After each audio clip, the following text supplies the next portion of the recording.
What's up guys, panibagong vlog na naman natin ngayong araw. Mainit na yung panahon namin dito, pero kagabi at kaninang madaling araw ay umulan. So sa video ito guys, pag-uusapan natin ang quality ng mic natin ginamit sa ating SG Cam 4000R. Kasi ang ginamit kong mic dito ay mic ng headset sa cellphone. So ngayon tatakbo tayo ng 80 to 90 plus, siguro paabutin natin ng 100 kung makaya. Kung hindi ba siya lalakas sa sagap ng hangin, kung less ba yung wind noise na maririnig natin sa video ito. So sa ngayon punta muna tayo doon sa street na daan para makapagpalakas tayo ng takbo. So close visor tayo, subukan natin itong i-open tong visor natin, tapos patakbo tayo ng 50 or di kaya 60. Ayan guys, naka-open visor ko ngayon. So try natin 50 or 60 yung lakas ng takbo niya.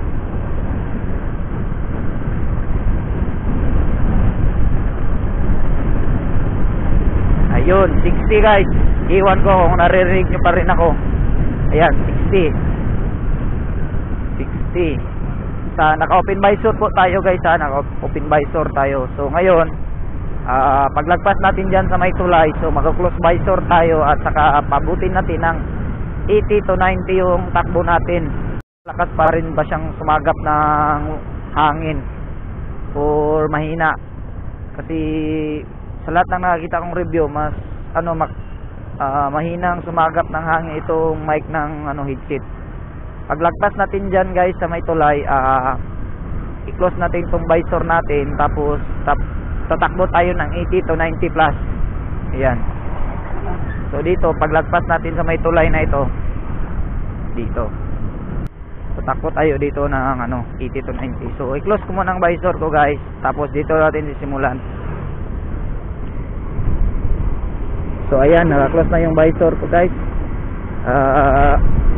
Subukan na natin yung 80 to 90 plus yung takbo natin. Yan, 70, 80, 90.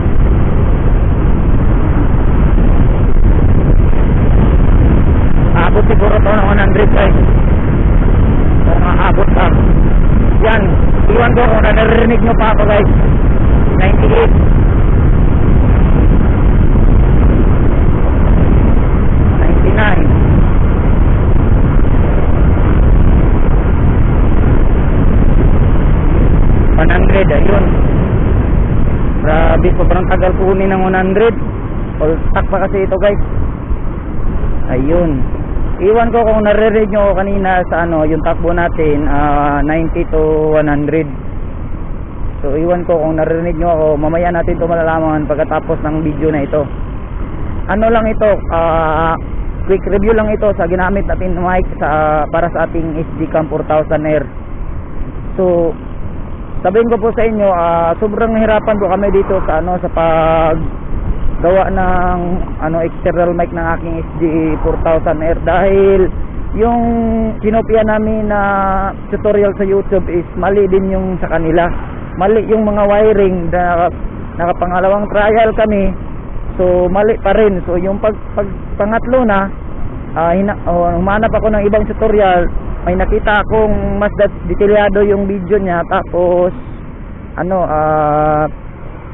may pa sa diagram na pinapakita, kaya yun na lang ang sinunod namin. So gumana talaga yung sa kanya. Maraming salamat sa iyo.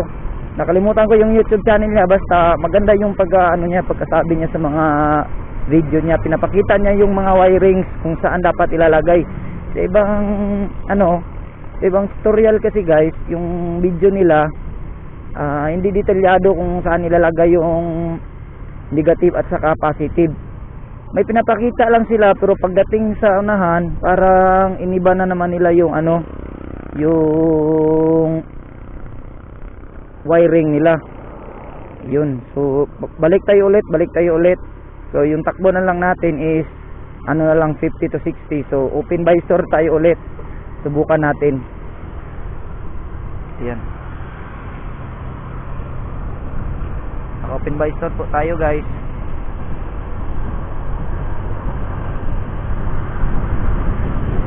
Ayan, siguro malakas ang sagap ng hangin ito dahil naka open visor tayo, tapos yung takbo natin is 60, 62, 64. Ayan, so close natin. Yun, takbo natin is 64, 66. So siguro mahina na ang sagap ng hangin. Maganda talaga kapag naka close yung visor natin kasi malis yung hangin na papasok sa helmet natin. Ayan.